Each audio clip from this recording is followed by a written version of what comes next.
కళ్యాణే respond అవ్వాలని కాదు.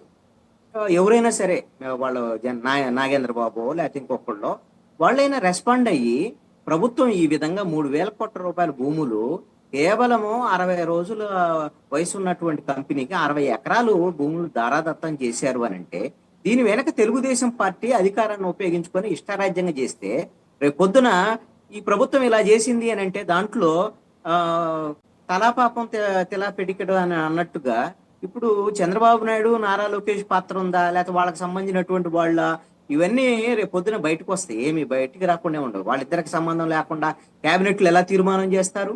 Cabinet అయితే పవన్ కళ్యాణ్ వాళ్ళకు కూడా జనసేన బీజేపీ వాళ్ళకు కూడా ఏమన్నా మరి ఎవరికి కావాల్సినటువంటి వాటాలు వాళ్ళకి వచ్చాయా? మరి అవి వచ్చాయి కాబట్టే ఇప్పుడు వీళ్ళు వినకుండా ఉంటున్నారా అనేటువంటిది తెలియాలి. నేను అనుకుంటున్నాను బీజేపీ వ్యూహాత్మకంగా ఈ తప్పులు చేయాల్సిన అన్ని తప్పులు చేయించేసి కామ్గా తెర వెనక నుంచి ఇప్పుడు ఈ భూములు వ్యవహారం